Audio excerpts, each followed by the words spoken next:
Hello दोस्तों, नमस्कार। स्वागत है आप सभी का एग्जाम धुन में। दोस्तों, लगातार शिक्षक भर्तियों की और साथ ही साथ यूपी ट्रिपल एससी पेट की प्रिपरेशन करवाई जा रही है। तो ऐसे में आज के वीडियो सेशन में सुपर फास्ट रिवीजन करेंगे 100 अति महत्वपूर्ण प्रश्नों का। जी हाँ दोस्तों, 100 प्रश्न काफ़ी बेजोड़ होने वाले हैं। तो फटाफट आप लोग जुड़ जाइए और कंसंट्रेट हो जाइए। पेपर पेन आप लोग रख लीजिए, नोट करते जाइएगा। पॉज कर लिया करिए वीडियो को और इसके बाद फैक्ट्स को लिख लिया करिए। तो वीडियो सेशन में आगे बढ़ें इसके पहले जो शिक्षक भर्तियों की प्रिपरेशन कर रहे हैं उन अभ्यर्थियों के लिए एक छोटी सी इन्फॉर्मेशन है। यदि संबंधित नहीं है तो वीडियो को आप स्किप भी कर सकते हैं। India's largest learning platform Unacademy लाए हैं प्लस कोर्स। अगर इसके फीचर्स की बात करें तो घर बैठे फेवरेट एजुकेटर के माध्यम से पढ़ने का मौका मिलेगा।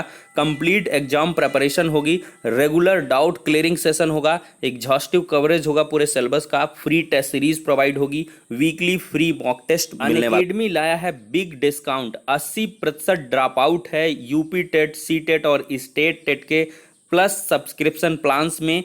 6 महीने का सब्सक्रिप्शन 699 में, 12 महीने का 899 में। और साथ ही साथ यूज करिए हमारे रेफरल कोड EM टेट को 10% का एडिशनल डिस्काउंट पाने के लिए। अनअकैडमी लाए हैं the ultimate preparation for seated paper first and second batch, जो स्टार्ट हो रहा है 10 जुलाई से। बात करें crack DSSP PRT 2021 complete batch course की, तो ये स्टार्ट हो रहा है 10 जुलाई से। यूज करिए हमारे रेफरल कोड EM टेट को किसी भी सब्सक्रिप्शन प्लान में 10% का एडिशनल डिस्काउंट पाने के लिए और साथ ही साथ free live classes, test, quizzes को अनलॉक करने के लिए। ज़्यादा जानकारी के लिए लिंक डिस्क्रिप्शन बॉक्स में प्रोवाइड है, चेकआउट कर सकते हैं। दोस्तों, यहाँ पर जितने भी फैक्ट्स होंगे वन लाइनर टाइप के होंगे। पहला फैक्ट लेते हैं, पूरा पाषाण युग में मानव का सबसे महान आविष्कार क्या था? आग ही था। तो दोस्तों, प्रश्न बनता है कि आग का आविष्कार कब हुआ था? तो पूरा पाषाण युग में। चलिए अगला फैक्ट लेते हैं, मानव ने सर्वप्रथम जिस पालतू पशु को अपनाया था या जिस पशु को पालतू बनाया था वह कुत्ता था। ठीक है। और मानव द्वारा सर्वप्रथम प्रयोग में लाई गई जो धातु थी वो तांबा थी। कई बार ये प्रश्न पूछे गए हैं कि पहला पालतू पशु क्या है? कुत्ता है। और पहली प्रयोग में लाई गई धातु क्या है? तांबा है। अब अगला फैक्ट लेते हैं कि सर्वप्रथम 1921 में दयाराम साहनी के नेतृत्व में पश्चिम बंगाल के यहाँ पर पश्चिमी पंजाब के हड़प्पा नामक स्थल में हुए उत्खनन में हड़प्पा सभ्यता का पता लगाया गया था। तो प्रश्न क्या बनता है कि हड़प्पा सभ्यता का पता किसने लगाया था? तो दयाराम साहनी ने। ठीक है। अगला है, मोहनजोदड़ो की खोज 1922 में राखाल दास बनर्जी ने की थी। अगला है, हड़प्पा सभ्यता कांस्य युग से संबंधित है।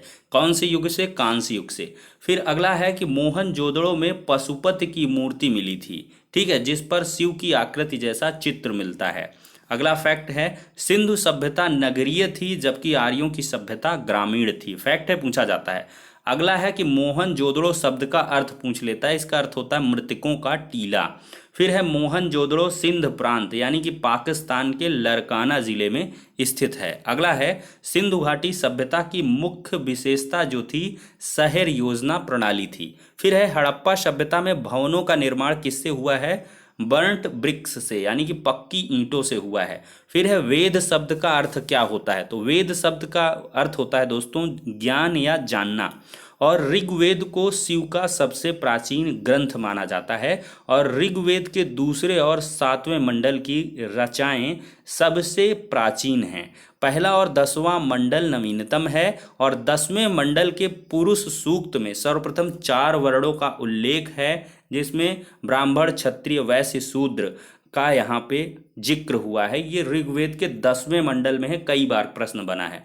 अगला है कि ऋग्वैदिक आर्यों की प्रमुख भाषा क्या थी? ये संस्कृत थी। फिर है, ऋग्वेद में वर्णित सबसे पवित्र नदी क्या थी? सरस्वती नदी थी। फिर है, अथर्ववेद में जन साधारण के रीति रिवाजों जैसे जादू टोना, चिकित्सा इत्यादि संबंधी जानकारी प्राप्त होती है। मतलब अथर्ववेद सीधे जादू टोने, रीति रिवाजों, कर्मकांडों से संबंधित है। फिर है, प्राचीन हिंदू विधि का लेखक मनु को माना जाता है, जिनकी कृति मनु स्मृति है, काफी ये पॉपुलर है। फिर है, ऋग्वेद का प्रमुख देवता कौन था दोस्तों? ये इंद्र का को माना जाता है और इंद्र को विश्व का स्वामी भी कहा गया है। फिर है वैदिक देवता इंद्र को वर्षा का देवता कहा गया है, जिनका प्रिय अस्त्र वज्र था। फिर है मुंडक उपनिषद कह लें या मुंडोपनिषद में सत्य के महत्व को बताने के लिए सत्यमेव जयते शब्दों का प्रयोग किया गया है। और ये प्रश्न सैकड़ों बार पूछा गया है कि सत्यमेव जयते शब्द कहाँ से लिया गया है। ये मुंडकोपनिषद से लिया गया है। फिर पुराणों की संख्या पूछी जाती है, 18 है। और ऋग्वेद का जो काल है वो लौह युग से संबंधित है। फिर है ऋग्वेद में निहित गायत्री मंत्र सविता को समर्पित है। और वैदिक गणित का सर्वाधिक महत्वपूर्ण ग्रंथ शुल्ब सूत्र है। फिर है वैदिक काल में मंत्रों की रचना करने वाली प्रमुख महिलाएं, ये अपाला, लोपामुद्रा और घोषा, यही विदुषी महिलाएं हैं दोस्तों वैदिक काल में। अगला फैक्ट है दोस्तों, महाभारत का मूल नाम क्या है। ये जय संहिता था। और हिंदू धर्म का पारंपरिक प्राचीन नाम क्या था, सनातन धर्म। फिर है सामवेद भारतीय शास्त्रीय संगीत का उद्गम माना जाता है। इंपॉर्टेंट है कि सामवेद किससे संबंधित है, ये शास्त्रीय संगीत से संबंधित है।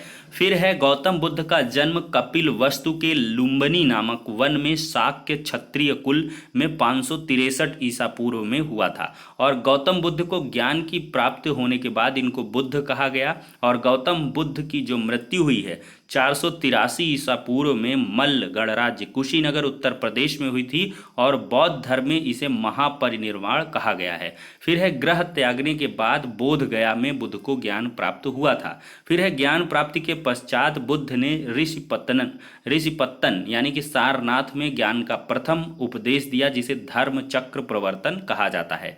फिर है वर्धमान महावीर जैनियों के 24वें तीर्थंकर थे और जैन धर्म के वास्तविक संस्थापक भी माने जाते हैं।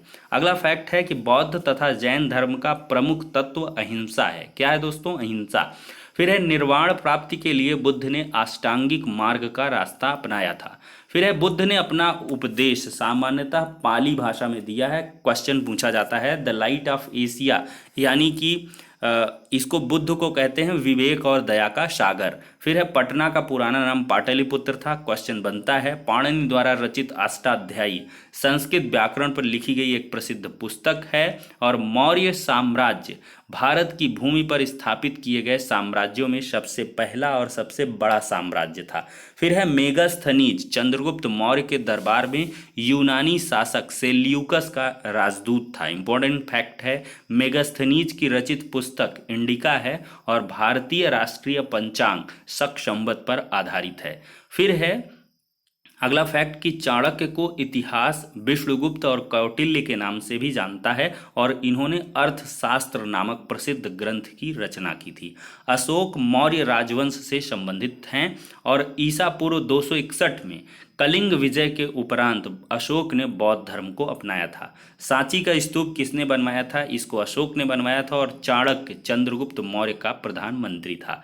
फिर है ग्रीक शासक सेल्यूकस को चंद्रगुप्त मौर्य ने हराया था। फिर है मौर्य वंश का संस्थापक किसको माना जाता है, चंद्रगुप्त मौर्य को। और अशोक के स्तंभ पर अशोक चक्र के नीचे सत्यमेव जयते शब्द उत्कीर्ण किया गया है। प्रसिद्ध कुषाण शासक कनिष्क शक संवत का प्रवर्तक था और इसका समय 78 ईस्वी माना जाता है। आयुर्वेद का जनक दोस्तों किसको माना जाता है, चरक को। और ये कुषाण शासक कनिष्क के राजवैद्य थे। इंपॉर्टेंट फैक्ट बनता है कि कुषाण शासक कनिष्क के राजवैद्य कौन थे, चरक हैं, धन्वंतरी हैं और तमाम कर देते हैं। तो आप याद रखें कुषाण शासक हैं कनिष्क, उनके राजवैद्य थे ये चरक। और इनकी रचना चरक संहिता औषधि शास्त्र से संबंधित प्राचीनतम रचना है। फिर है गुप्त वंश के सर्वाधिक प्रतापी शासक चंद्रगुप्त द्वितीय को चंद्रगुप्त विक्रमादित्य के नाम से भी जाना जाता है। और चीनी यात्री जो फाहियान था चंद्रगुप्त द्वितीय के शासनकाल में भारत आया था दोस्तों। फिर है भारत का नेपोलियन किसको कहा जाता है, ये समुद्रगुप्त को कहा जाता है। काफ़ी इंपॉर्टेंट फैक्ट है, कई बार पूछा गया है। फिर है वराह मिहिर एक खगोलविद 6ठी सदी में थे। फिर है यूनानी इतिहासकार हेरोडोटस को इतिहास का जनक कहा जाता है। फिर है चीनी यात्री ह्वेन सांग 629 से 644 ईस्वी तक हर्षवर्धन के शासनकाल के दौरान भारत में रहा था और असम का प्राचीन नाम कामरूप था। ठीक है दोस्तों, इस वीडियो सेशन में कंटिन्यू आप कीजिएगा, स्किप मत करिएगा और आगामी 15 से 20 मिनट में आपकी पूरी जो इंडियन हिस्ट्री है आपके सामने होगी और सुपर फास्ट आपका रिवीजन भी होगा। फिर है इस्लाम धर्म के प्रवर्तक मोहम्मद साहब का जन्म 570 ईस्वी में मक्का सऊदी अरब में हुआ था। मोहम्मद साहब 622 ईस्वी में मक्का से मदीना प्रस्थान किए थे और 16 जुलाई 622 ईस्वी दिन शुक्रवार को हिजरी संवत प्रारंभ हुआ। जिस दिन मोहम्मद साहब मक्का से मदीना गए उसी दिन हिजरी संवत स्टार्ट हो गया था। फिर है आर्यभट्ट गुप्त काल में भारत के प्रसिद्ध गणितज्ञ थे और भारत में सबसे प्रसिद्ध शक शासक रुद्रदामन प्रथम था। और बुद्ध चरित के लेखक कौन है? अश्वघोष हैं। और बाणभट्ट ने हर्षवर्धन की जीवनी हर्ष चरित की रचना की है, कई बार पूछा है। और कालिदास के जो मेघदूत हैं, अभिज्ञान शाकुंतलम और मालविकाग्निमित्रम, ये तीनों नाटक हैं। ऋग और रघुवंशम और कुमार शंभो, ये दोनों महाकाव्य इनकी रचना की थी। और नालंदा विश्वविद्यालय की स्थापना कुमार गुप्त ने की थी, इंपॉर्टेंट फैक्ट है, कई बार पूछा गया है। और पृथ्वीराज चौहान के जो दरबारी कवि हैं वो चंदबरदाई हैं। नवरत्न गुप्त शासक चंद्रगुप्त द्वितीय विक्रमादित्य के शासनकाल से संबंधित थे। फिर है पुलकेशन द्वितीय ने सम्राट हर्षवर्धन को पराजित किया था, बहुत इंपॉर्टेंट है, हर्षवर्धन को पराजित किया था पुलकेशन द्वितीय ने। हरिसेन जो था वो समुद्रगुप्त का राज कवि था। और चोल राजा राजेंद्र प्रथम ने श्रीलंका पर कब्जा किया था। योग दर्शन के संस्थापक कौन थे? पतंजलि थे। फिर है विख्यात चिकित्सक धन्वंतरी, ये चंद्रगुप्त विक्रमादित्य की दरबार की शोभा बढ़ाते थे। कल्हड़ द्वारा रचित जो राज तरंगड़ी है उसमें कश्मीर का इतिहास उल्लिखित है। फिर पंचतंत्र के लेखक पूछता है, विष्णु शर्मा थे। कामसूत्र के वात्स्यायन थे और सबसे प्रसिद्ध कुषाण शासक कनिष्क थे। गीत गोविंद के रचयिता जयदेव थे। और कैलाश मंदिर एलोरा महाराष्ट्र में स्थित है और इसका निर्माण राष्ट्रकूट शासक कृष्ण प्रथम ने कराया था, बहुत इंपॉर्टेंट है, बिल्कुल रटिए। कैलाश मंदिर यानी कि एलोरा महाराष्ट्र में स्थित है और एलोरा जो मंदिरों का निर्माण है उसको राष्ट्रकूट शासक कृष्ण प्रथम ने करवाया था। फिर है हर्ष प्रत्येक वर्ष, मतलब हर्ष का मतलब हर्षवर्धन 5वें वर्ष प्रयाग में धार्मिक सम्मेलन करवाया था। फिर है पल्लव नरेश नरसिंह वर्मन प्रथम द्वारा महाबलीपुरम में एकास्मक रथों का निर्माण करवाया गया था। फिर है पांड्य शासकों के संरक्षण में संगम साहित्य की रचना हुई थी। फिर है नागार्जुन कनिष्क के समय का प्रसिद्ध बौद्ध धर्म का आचार्य था। फिर है कबीर संत कवि और समाज सुधारक थे। और कबीर जी का जो जन्म है वाराणसी में लहर तारा के पास 1398 ईस्वी में ज्येष्ठ पूर्णिमा को हुआ था। श्री शंकराचार्य अद्वैतवाद के प्रतिपादक थे। अजंता और एलोरा की गुफाएं महाराष्ट्र के औरंगाबाद जिले में स्थित हैं, इंपॉर्टेंट फैक्ट है। सूफी संप्रदाय का संबंध इस्लाम धर्म से है। और गोमतेश्वर की मूर्ति काफ़ी इंपॉर्टेंट है दोस्तों, इसको बिल्कुल भी मिस ना करें। गोमतेश्वर की जो मूर्ति है कर्नाटक के श्रवणबेलगोला में स्थित है। फिर है मोहम्मद साहब के जन्मदिन के रूप में मनाए जाने वाले पर्व ईद ए मिलाद उल नबी है। फिर है मीनाक्षी मंदिर तमिलनाडु के मदुरई में स्थित है, इंपॉर्टेंट है। फिर है उड़ीसा स्थित जो कोणार्क मंदिर है सूर्य देवता को समर्पित है और सामान्यतः ब्लैक पगोड़ा के नाम से विख्यात है, काफ़ी मस्त फैक्ट है। अंकोर वाट कंबोडिया में स्थित है और खजुराहो मध्य प्रदेश के छतरपुर जिले में स्थित है। चार मीनार दोस्तों आपकी हैदराबाद में स्थित है। और प्राचीन काल में जीवन को 100 वर्ष का मानकर 25-25 वर्ष के 4 चरणों में विभाजित किया गया था और प्रत्येक चरण को आश्रम की संज्ञा दी गई थी।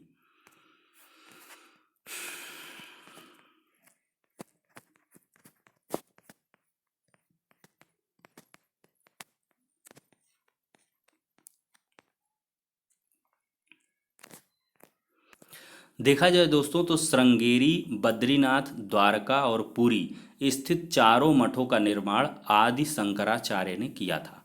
और प्रसिद्ध संत ज्ञानेश्वर महाराष्ट्र के प्रारंभिक भक्त संतों में से एक थे। निजामुद्दीन औलिया की दरगाह जो है वो दिल्ली में स्थित है। मठ, मंदिर और स्तूप बौद्ध धर्म से संबंधित हैं। फिर है संत कबीर किसके शिष्य थे दोस्तों? ये रामानंद के थे। और बोध गया में प्रसिद्ध महाबोधि मंदिर अशोक ने बनवाया था। एलिफेंटा की जो गुफाएं हैं मुंबई के पास में स्थित हैं। और भारत में भक्ति आंदोलन के प्रवर्तक रामानुज थे। फिर है दिल्ली पर शासन करने वाली प्रथम महिला शासिका रजिया सुल्ताना थी और यह इल्तुतमिश की बेटी थी। अलाउद्दीन खिलजी की अगर बात करें तो बाजार नियंत्रण प्रणाली इसने प्रारंभ की थी, काफ़ी इंपॉर्टेंट फैक्ट है। और रणथंभौर राजस्थान में राणा हम्मीर देव का एक किला था। फिर है राजत्व की गरिमा का सिद्धांत प्रतिपादित करने वाला दिल्ली सल्तनत का प्रथम सुल्तान बलबन था।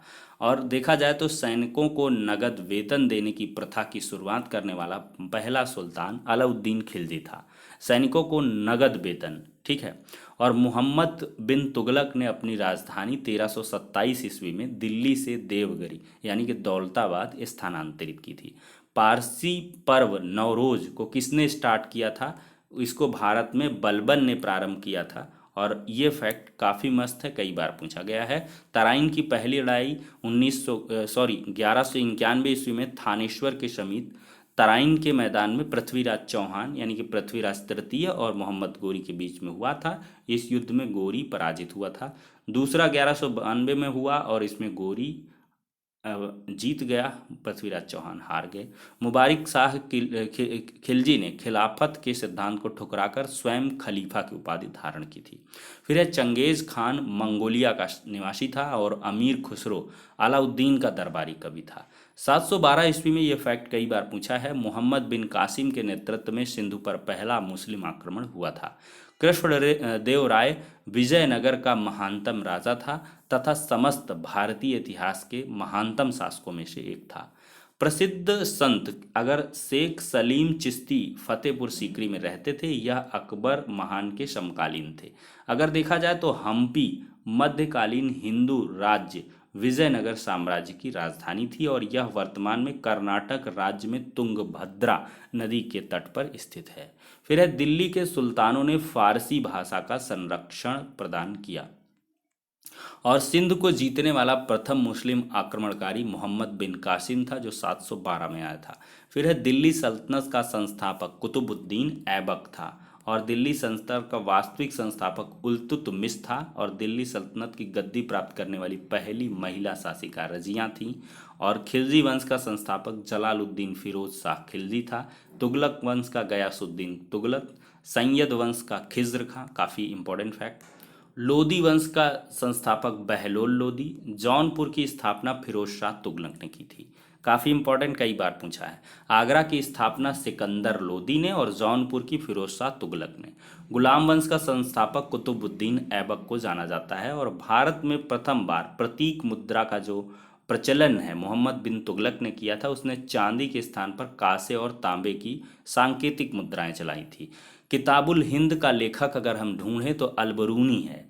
कुतुब मीनार ये दिल्ली में स्थित है दोस्तों। और भारत का तोता अमीर खुसरो का जन्म पटियाली उत्तर प्रदेश में हुआ था और दरगाह सूफी संतों की कब्र है।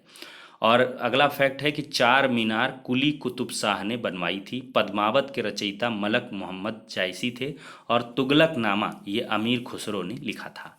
सोमनाथ मंदिर को 1025 ईस्वी में महमूद गजनवी ने लूटा था और विजयनगर का सबसे प्रतापी शासक कृष्णदेव राय प्रथम था और मुगल वंश का प्रथम शासक ये बाबर था और अंतिम शासक जो बहादुर शाह जफर यानी बहादुर शाह द्वितीय था। भारत में मुगल साम्राज्य की स्थापना जहीरुद्दीन मोहम्मद बाबर ने 21 अप्रैल 1526 में पानीपत के प्रथम युद्ध में लोदी वंश के शासक इब्राहिम लोदी को हराकर की थी। और फतेहपुर सीकरी का जो बुलंद दरवाज़ा है इसको अकबर ने गुजरात विजय के उपलक्ष्य में बनवाया था। आईने अकबरी जो अबुल फजल की रचना है। बीबी का मकबरा जो औरंगाबाद में है और एक फ़ोटो कॉपी है ताजमहल की, ये महाराष्ट्र में स्थित है और इसको दूसरा ताजमहल भी कहा जाता था और इसको जो है औरंगजेब ने बनवाया था। जाट नेता राजा राम के भतीजे चूड़ामन ने वर्तमान भरतपुर की स्थापना की थी। फिर ताजमहल का निर्माण मुगल बादशाह शाहजहां ने करवाया था और ताजमहल के निर्माण में मकराना के संगमरमर का प्रयोग किया गया है। शेरशाह सूरी ने सड़क निर्माण और भूमि सुधार में विशेष योगदान दिया। तुलसीदास ने अपना अधिकांश जीवन वाराणसी में व्यतीत किया। उनके द्वारा रामचरित मानस सर्वाधिक प्रसिद्ध ग्रंथ की रचना की गई। अकबर का संरक्षक बैरम खां था। कौन था? बैरम खां। दिल्ली का लाल किला मुगल बादशाह शाहजहां ने बनवाया था और अकबर ने सिखों के चौथे गुरु रामदास को 500 बीघे जमीन दी, जिसमें एक प्राकृतिक तालाब था। यहीं पर अमृतसर नगर की स्थापना हुई। 1582 ईस्वी में दीन इलाही की स्थापना अकबर ने की थी। हिंदुओं में केवल बीरबल ने इसे स्वीकार किया और अबुल फजल इसके प्रधान पुरोहित थे। मयूर सिंहासन की बात करें तो तख्ते ताउस का निर्माण मुगल बादशाह शाहजहां ने करवाया था और शाहजहां ने दिल्ली की सुप्रसिद्ध जामा मस्जिद का भी निर्माण करवाया था। सिखों के जो 9वें गुरु हैं गुरु तेग बहादुर, ये इस्लाम धर्म ना ग्रहण करने के कारण औरंगजेब ने इनकी हत्या करवा दी थी। कोतवाल मध्ययुगीन भारत में नगर रक्षक की जिम्मेदारी निभाते थे। अगर देखा जाए तो हुमायूं का मकबरा दिल्ली में है। बाबर द्वारा रचित जो बाबरनामा है, तुर्की भाषा में लिखित उसकी आत्मकथा है और हुमायूं नामा की रचना बाबर की बेटी और हुमायूं की बहन गुलबदन बेगम ने की थी। और पानीपत का द्वितीय युद्ध मुगल शासक अकबर के संरक्षक बैरम खां और हेमू के मध्य 1556 में लड़ा गया था। देखा जाए दोस्तों तो अहमद शाह अब्दाली और मराठाओं के बीच तृतीय पानीपत युद्ध 14 जनवरी 1761 ईस्वी में हुआ था और मराठा सेना इस युद्ध में बुरी तरह से पराजित भी हुई। हल्दी घाटी का जो युद्ध हुआ 18 जून 1576 ईस्वी में मान सिंह और आसफ खां के नेतृत्व वाली मुगल सेना और महाराणा प्रताप के मध्य हुआ था। इसमें मुगल सेना विजित हुई। राजपूत राज्य मेवाड़ की राजधानी चित्तौड़ थी और चांद बीबी बीजापुर की रानी थी। हल्दीघाटी राजस्थान में स्थित है और मुगल बादशाह शाहजहां ने के शासन को मुगल काल का स्वर्ण युग कहा जाता है। तानसेन का वास्तविक नाम पूछता है रामतनु पांडे था और तानसेन बैजू बावरा ये अकबर के शासनकाल में सुविख्यात संगीतकार थे। मोती मस्जिद का निर्माण शाहजहां ने 1654 ईस्वी में आगरे के किले में करवाया था। अगर देखा जाए तो जयपुर के राजा सवाई जयसिंह ने 5 स्थानों पर जंतर मंतर नाम से वेधशाला का निर्माण करवाया था। दिल्ली, उज्जैन, जयपुर, मथुरा, वाराणसी। अगर देखें तो 1615 ईस्वी में टॉमस रो मुगल बादशाह जहांगीर के शासनकाल में भारत दौरे पर आया था। जहांगीर के बचपन का नाम सलीम था और जहांगीर अपनी न्यायप्रियता के लिए प्रसिद्ध था। अकबरनामा का रचयिता अबुल फजल था और मुगल सम्राट बहादुर शाह जफर की मृत्यु रंगून में हुई थी और मुगल शासक जहांगीर चित्रकला का प्रेमी था और अकबर के समीप आगरा के समीप फतेहपुर सीकरी और बुलंद दरवाज़ा अकबर द्वारा स्थापित किए गए थे। अगर देखा जाए तो मुगलों की न्यायालयी जो भाषा थी वो पर्शियन फारसी थी। औरंगजेब ने दोस्तों आलमगीर की उपाधि धारण की थी और औरंगजेब को जिंदा पीर भी कहा जाता है और अकबर ने आगरा के किले को बनवाया था। दिल्ली में लाल किले में मोती मस्जिद का निर्माण औरंगजेब ने करवाया था। यूरोपियों में सर्वाधिक पहले ये पुर्तगाली व्यापार की दृष्टि से भारत आए और सूरत अंग्रेज़ों के लिए व्यापारिक दृष्टिकोण से अति सुलभ था। अंग्रेज़ों ने पहला कारखाना वहाँ स्थापित किया था। बक्सर का युद्ध 1764 ईस्वी में लड़ा गया। भारत तक समुद्री मार्ग की जो खोज है वास्को डिगामा द्वारा की गई थी। प्लासी का युद्ध 23 जून 1757 ईस्वी को लड़ा गया। इस युद्ध में लॉर्ड क्लाइव ने बंगाल के नवाब सिराजुद्दौला को हराया था। अंग्रेज़ों ने जो कंपनी बनाई उसका नाम था ईस्ट इंडिया कंपनी। 1608 ईस्वी में इंग्लैंड के राजा जेम्स प्रथम के दूत के रूप में कैप्टन विलियम हॉकिंस भारत आया था। भारतीय सिविल सेवा का प्रारंभ लॉर्ड कॉर्नवालिस ने किया था और अमेरिका की खोज कोलंबस ने की थी। अगर देखा जाए तो वास्को डिगामा सीधे समुद्री मार्ग द्वारा यूरोप से भारत को प्रथम बार खोजते हुए कालीकट के समुद्र तट पर 1498 ईस्वी में पहुंचा था। स्थानीय स्वशासन का जनक लॉर्ड रिपन को माना जाता है। अगर देखें तो 1780 ईस्वी में जेम्स ऑगस्टस हिक्की ने प्रथम समाचार पत्र प्रकाशित किया और इसका नाम द बंगाल गजट रखा। लॉर्ड विलियम बेंटिक ये भारत के प्रथम गवर्नर जनरल थे। लॉर्ड चेम्सफोर्ड के समय में रोलेट एक्ट 1919 पारित हुआ था। ठीक है दोस्तों, अंग्रेजी वायसराय लॉर्ड चेम्सफोर्ड के समय में रोलेट एक्ट पारित हुआ था। तो दोस्तों भारतीय इतिहास के हमने बहुत ही मज़ेदार 100 फैक्ट्स लिए हैं और ये फैक्ट्स हमेशा से प्रतियोगी परीक्षाओं में आते हैं। तो इसी प्रकार से अब दोस्तों हम मॉडर्न हिस्ट्री को लेंगे, 1857 के स्वाधीनता संग्राम से लेकर के आपका जो है भारत की स्वतंत्रता तक के सुपर फैक्ट्स जो आते हैं एग्जाम में उनको लेंगे। तो उस सेशन को लाएं, इसके लिए आप लोग अवश्य बताएं क्या लाना चाहिए। कैसा रहा ये सेशन, एक मुहिम थी कि इस सेशन को लाया जाए जिससे कम समय में ज़्यादा क्वेश्चंस को यहाँ पे डिस्कस किया जाए, सुपर फास्ट तरीके से रिवाइज करवाया जाए। तो फिलहाल के लिए इतना ही, नेक्स्ट वीडियो में मिलते हैं।